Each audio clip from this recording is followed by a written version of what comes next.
Greetings. This is Dr. Tori Butler, and this is Hollering for Change.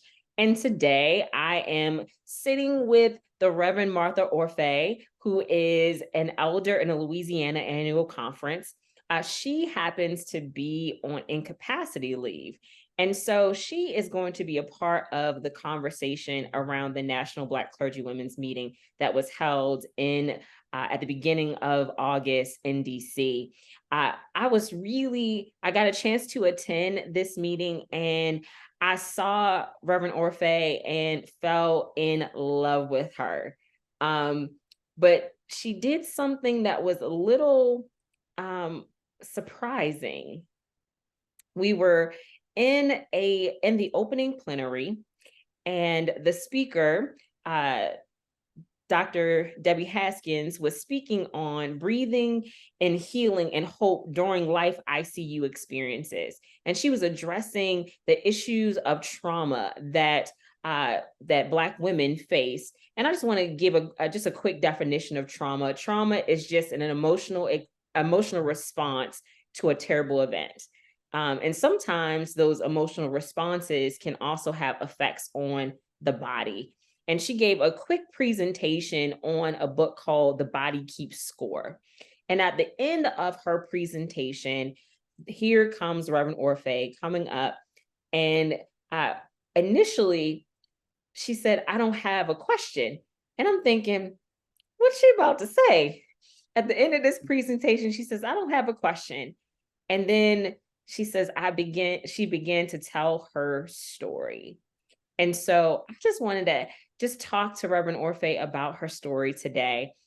She has a response for us for trauma and what happens when the body really does take score. So Reverend Orphe, would you just begin to tell us a little bit about your journey? Because you said you've been serving for about 30, you were serving for about 30 plus years in United Methodist Church, effective, you were a DS, you've served in Pittsburgh, you served in New Orleans, you've had a breadth of service experiences, and then in 2017, you were put on incapacity leave. And so how did you get there? First of all, thank you for having me. This is an honor to be with you, Tori Butler. Thank you very, very much. How did I get there in 2017? Again, I had served in Pittsburgh for 21 years, great ministry, local church, executive director of a children's home, district superintendent, and then Katrina hit. Katrina hit New Orleans and other parts of the Gulf Coast. And I went down after Katrina. My mother died a week after Katrina. My sister died 2 weeks after Hurricane Rita. And my life was booked in. Our lives were booked in with these deaths. The grief was heavy. The grief was heavy. But through those years, I had an opportunity. And trust me, these were trying years that I needed people around me to support me and to hold me up. After such grief, I went to a Black clergywomen's meeting in Las Vegas. And the women, these were some dark times in my life. I shared with them and I continue to share with people. When I heard the word heaven, I wanted to go. I wanted to go. My mom and my sister had left this earth. I wanted to leave. But the United Methodist Black clergy women gathered around me at that conference and prayed on me and supported me and just let me cry and yell and just help me. And then not only did they do that, because that was great for the soul and the body and the mind, they gave me financial support. They put money in my hands and they told me, don't give it to anybody else. You take care of yourself. So I did that. I was taking care of myself. And then I'm in New Orleans, and again, the deepest of dark places in the world in that time, in my opinion. And gutting churches, it was given 47 damaged churches, brought back 35. Of course, I didn't do that alone by the grace of God and the people I worked with. But I caught sarcoidosis a very rare disease in my lungs and in my sinuses. And so if you can see me, I have Oscar the oxygen on me. Yeah. And I wasn't reading the signs of my body. And one Sunday morning, one Mardi Gras Sunday morning, I Mhm. dropped down. I opened the doors of the church, and when I woke up, there were firemen looking down on me. I was under the first pew of the church. That's where nobody sits, under that first pew of the church. And I had three doctors in worship that day. They kept me alive until the fireman came and was transported to the hospital, put on incapacity leave because of the damage that was done to my lungs from gutting out churches, breathing contaminated air, breathing unhealthy air. The quality of the air there is not good, was not good for my body. But I kept pushing and pushing and pushing. And I would say I could have died in that church. The next pastor would have been appointed, and that would have been it.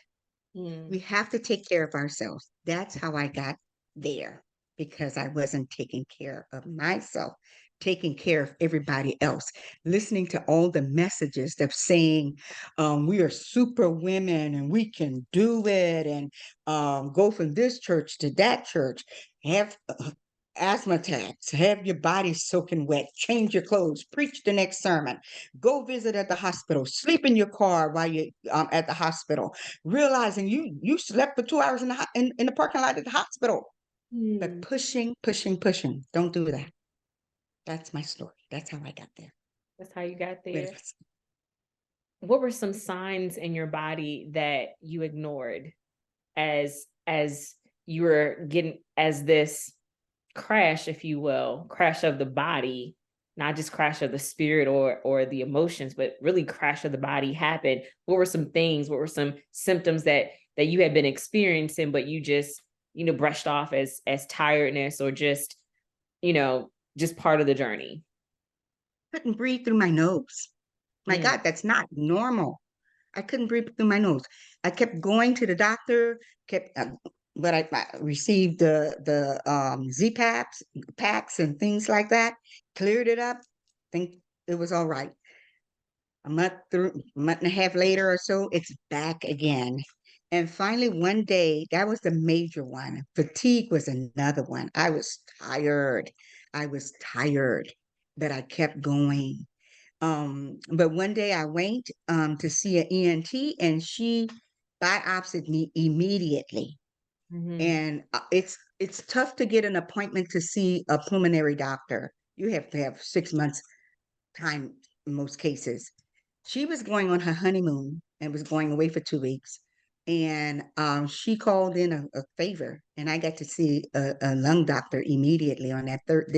That was the Tuesday. I saw him on the Thursday, and Mhm. that's when I heard the word for the first time in my life: sarcoidosis. Never had heard of it before. And they did the testing work that needed to be done, and but I kept having asthma attacks. The littlest things would flare me up. Women perfume, just put a hot plate of food in front of me, just different things. And that's not normal. But I kept going. I kept going. Mm. And then it dropped me down like a rock. Wow.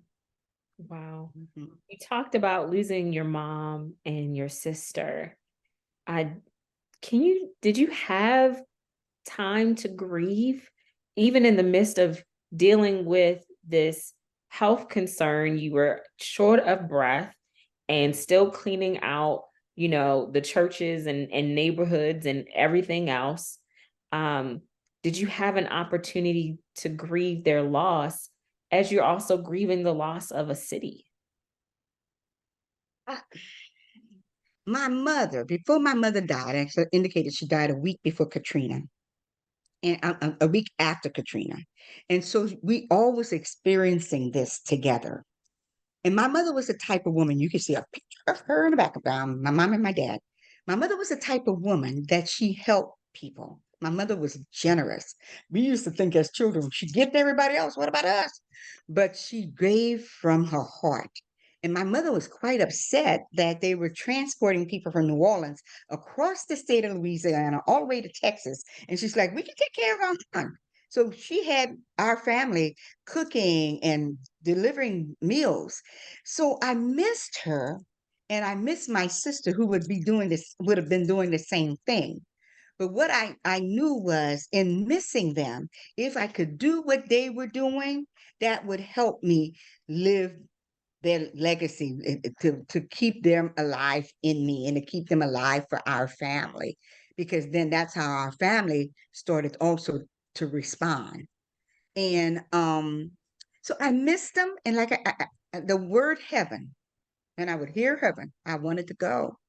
But I also knew it wasn't my time to go. So if you're going to be here, make yourself useful. And Mm. so that's part of how I walked through their grief. Didn't mean I didn't miss them. Didn't mean I didn't do that. That the anger and the um get up one day and say, okay, I'm gonna go on with life. I walked through those stages, Elizabeth Kubler-Ross's stages and beyond, and healed through that, to know that I got better. But think there were other things waiting for me down the road. If you don't know who Kubler-Ross is, she talks about the stages of grief, y'all. So please feel free to look her up. She has great resources. Um, One of the things that I'm that concerns me along the way, although you had this moment of going to the Black clergywomen's meeting, and you got some strength by being around these women. Like I said, my platform is Hollering for Change. And part of that is understanding that we grieve in community and how healing comes from grieving and giving grief a sound in community. But did anyone besides just, outside of this Black clergywomen's meeting, push you to take a leave? We have all kinds of leaves available in the United Methodist Church. We have Sabbath leave. We have spiritual growth and formation leave. We have, family emergency leave. We have all these different types of leave. And if you don't know about the types of leave, please check out your annual conference resources, as well as the Book of Discipline. The Book of Discipline provides a whole section on the types of leaves that are available to you. But did anyone just sit you down? You were a DS. Did anyone at one point, did anyone sit you down and just say, Martha, I think you might want to take a leave after all this work, all of this toiling you've done in these 47 churches? No, there was not a invitation to take a leave. The invitation was, um, you have the skill level, you can do this. We need you to do this. And like you indicated, I was a DS. Through that discipline back and forth, I knew the amount of time I had for leave, for vacation, for all of that. And I didn't even tell myself to take a leave, because part of taking that position, it was a newly created position for the Louisiana Conference, for a person to deal with just the churches, not the houses, not people, personal properties or anything like that. That was a newly created position, and it brought me home closer to my family.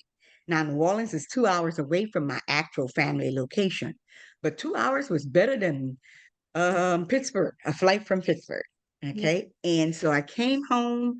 I was able to be closer. But I just compounded trauma on top of trauma on top of trauma. Um, and did even my father died in 2010. I did not even take a leave after my father died. And God knows I knew I had 3 months leave. But instead of asking me after I finished that work in New Orleans, or telling me after I finished that work in New Orleans to take a leave, I got asked to go into a troubled church, a church that had split, with the understanding that I would be there just 6 months. Even my dad, hi dad, even my dad and I talked about it, and he said, yeah, you go help him for 6 months. 6 months turned into 8 years. Mm. So no leave. not So, even. And in the time that he died, the very weekend that my father died, the night that he died was my night to be with my dad, to take care of my dad. mhm, But there was a shooting down on the street of my church, and a family, a mother and some her grandchildren, grandmother and her grandchildren was in a car, and this car, this the way the story goes, came down like out in the Wild Wild West, shooting from both sides of the car. And they mm, shot, she grabbed the children, but the 4-year-old caught a bullet in his hip. oh God. My father is sick, dying, and my father tells me to go to New Orleans and help them. So Mm, the day of that funeral, I am exhausted. I'm beyond exhausted. It was the biggest funeral in my lifetime. yeah, Reporters from all over the country. I'm trying to deal with them, let them know I number one, I don't permit cameras in a funeral. Okay. You want to talk to someone, we'll talk to them outside. So all kind of outside factors, as well as the community grieving, the church grieving, because the baby was shot right across the street from the church door. oh my Okay. And my father dies that night. mm, And a friend, I call a friend, and he drives me 2 hours away with my niece who lived with me following behind us. And even after those type of traumas, I did not take a leave because that church, the church that I pastored, and I so love now, it was in so much drama, drama and trauma. Oh my God. Um, my life was under police protection. That threatened my life, my family life. Um, just the area itself, and still is, bless his heart, Central City in New Orleans. But no, no, I didn't take the time after my dad died. And I will say to us that I was a functioning depressed individual. I was right here. The water was right here. I was drowning, but I kept going mhm, because the some of the people that had split from the church was causing so much trauma and drama in the church, that I felt that I needed to be there, or they would have lost the church. See, thinking I could do it, and I was the only one that could do it, yeah. and but I paid for that. That was part of that. That sarcoidosis was growing on me, and I didn't know it. So I've heard you say you dealt with trauma after trauma after trauma after trauma. And in the midst of this trauma, did you ever go to therapy? Did you seek any counseling, spiritual direction, or anything at that time? I did. I contacted a person out of Canada actually, Oh, and we talked, and it I was as consistent as I could be, given what I was going through.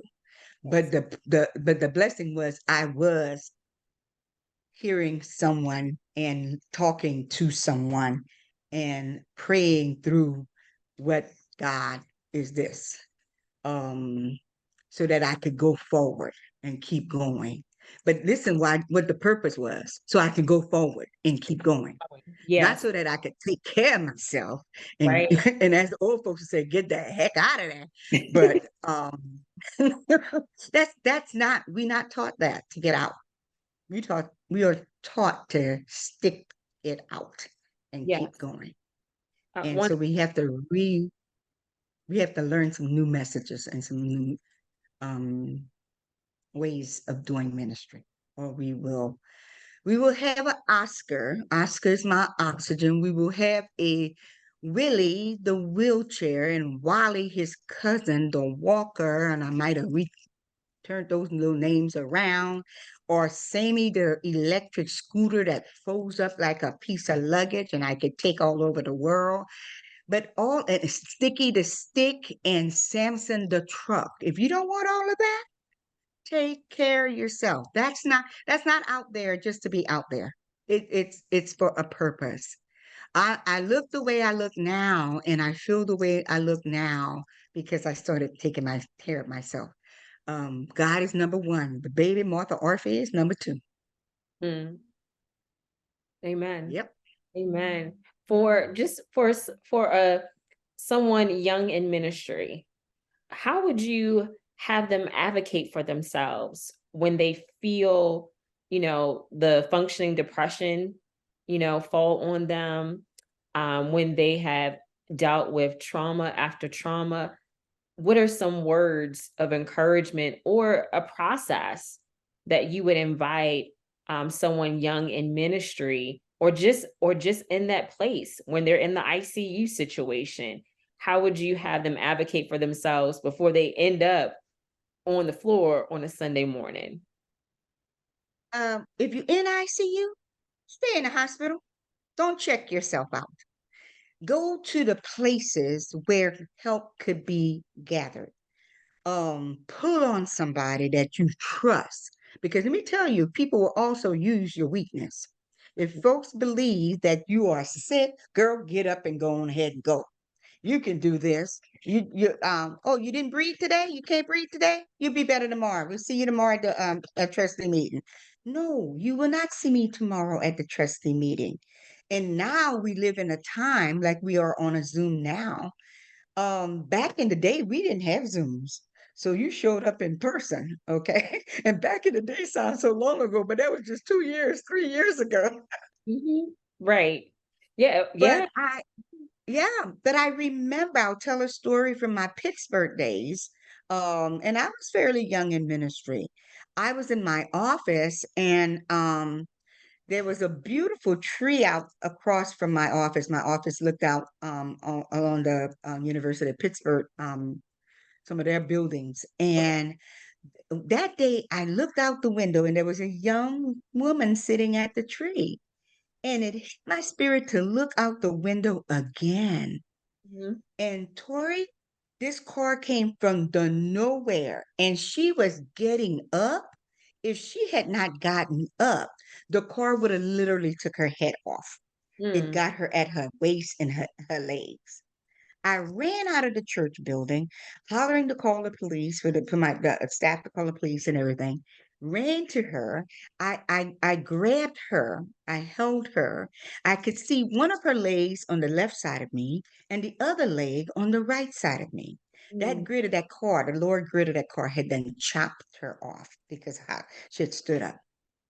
I stayed with her that whole time, singing and praying with her, and until they came and they brought it to the hospital and everything. International student, and we had a trustee meeting that night. I think it was trustee or administrative council, one of those meetings.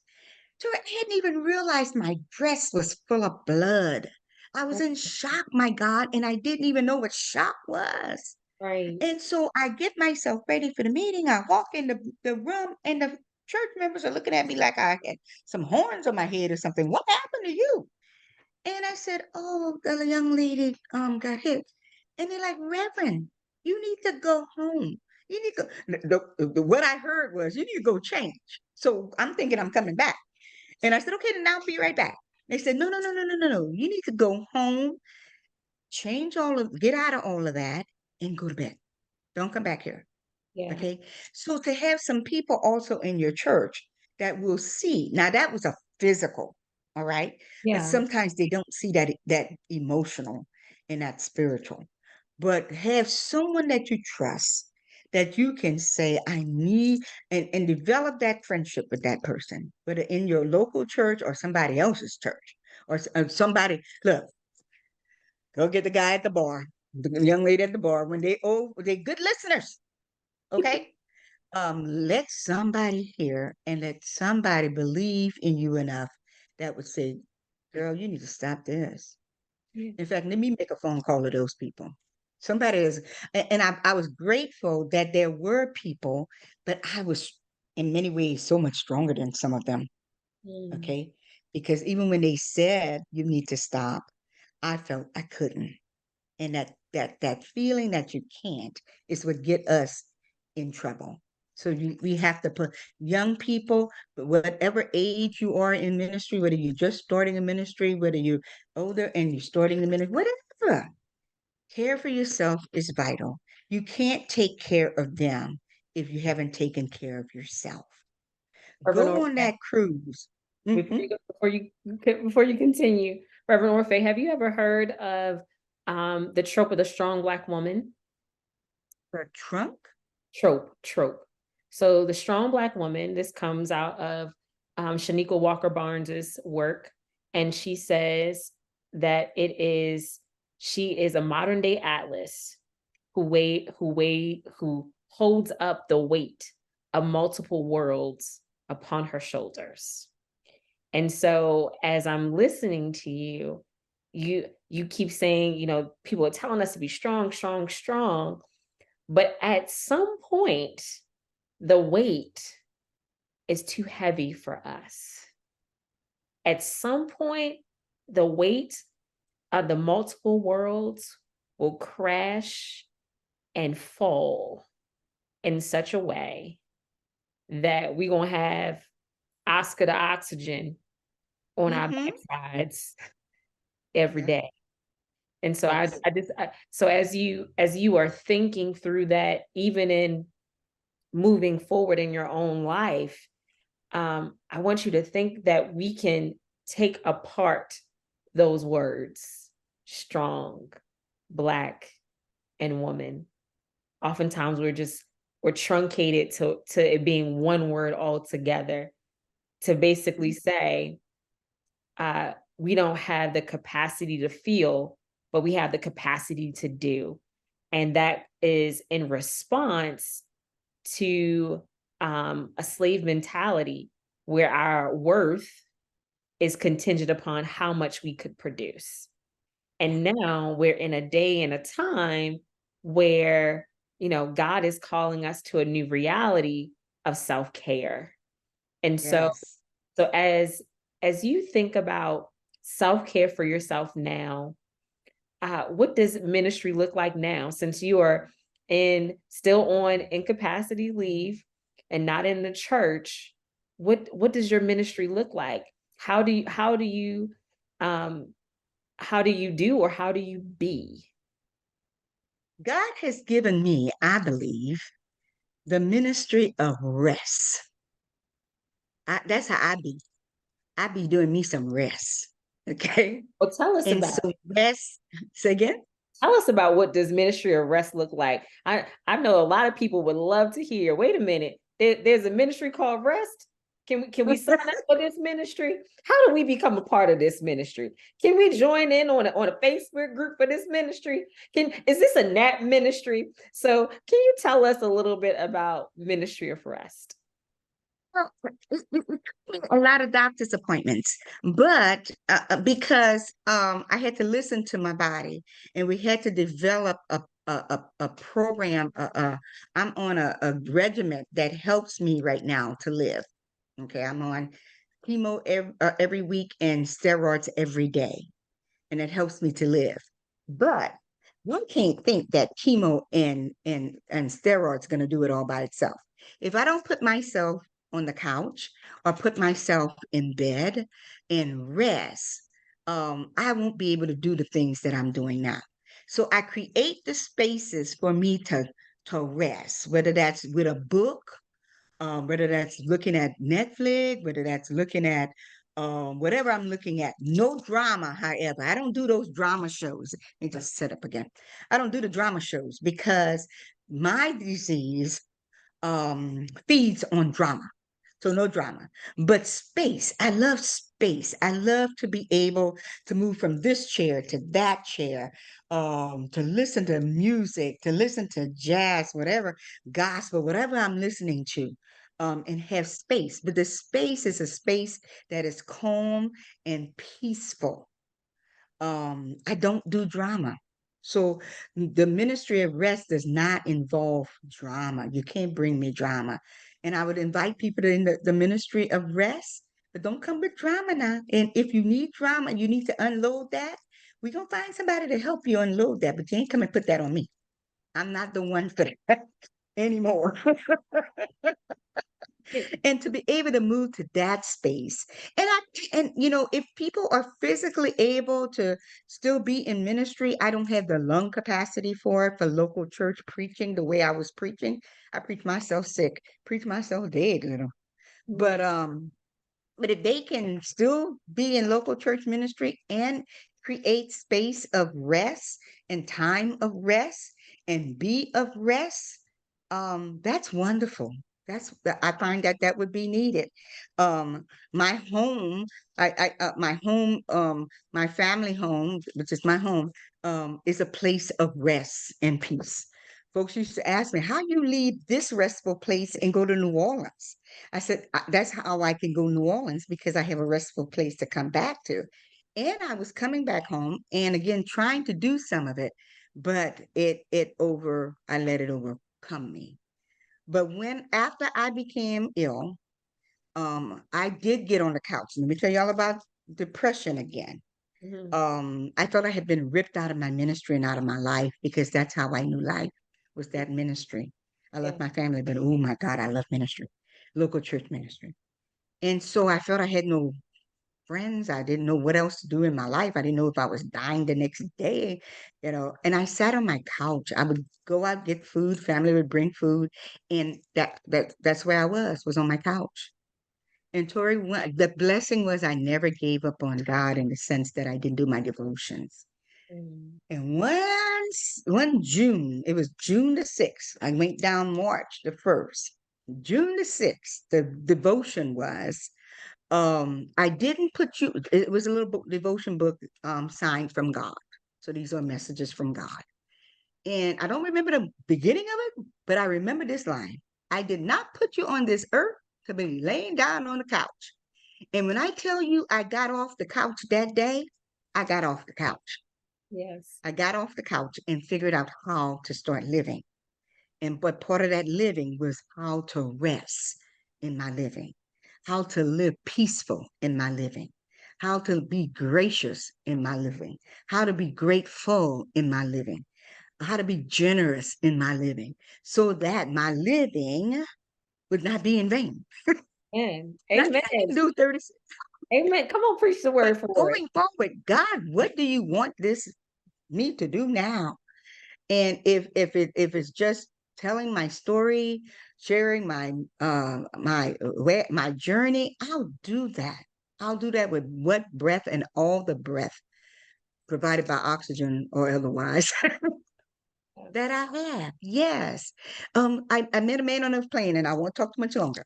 I was sharing these stories with him, some of these stories, and he said, "You are in the ministry of adornment. You are here to adore God. You are here to worship God. You are here to glorify God." I almost could fly the plane on my own. Don't get me happy up in here. Yeah. But yes, yes. And so I thank God that God sends me messages that I'm on the right track. Okay. And I believe that I'm on the right track. So if y'all want to come for the ministry of rest, come on over to my house. I have 5 bedrooms and 5 bathrooms. Y'all can come for that rest. But don't bring no. I don't know We if you can want to arrange for be inviting the some whole therapy. denomination to come by your house in Louisiana. I know that there's a thing called Southern hospitality. But let's build a relationship with Reverend Orphe before you just stop at her house. Stop by. I know she'll be happy to receive you. Yes, yes, call, Make email, sure do yes. yeah. I had the bishop when I did go to Louisiana. I told him that I would need a place that was restful for me to be able to do the kind of ministry after Katrina. And I had a 3 bedroom apartment. And like I said, I could go home, and that was wonderful that I could go home and see my family. So when there was no one in my apartment, I had a calendar, and people could call up and say, "Can I come and be at your apartment on such and such a day, or this weekend, or a month from now?" And people signed up and they showed up. And some of them ate my food, some of them put food in my refrigerator for me. It, yes, but that's part of rest too in some ways. So yes, come now too. So can you tell us if we want to connect with you and hear more about the Ministry of Rest, how can we find you? You can find me on Facebook. You can also find me. I wrote a book called Living Through 2020, covered by prayers and hats. And you can connect to me. You can send me an email. I don't mind giving my email address, marthaorphe@gmail.com.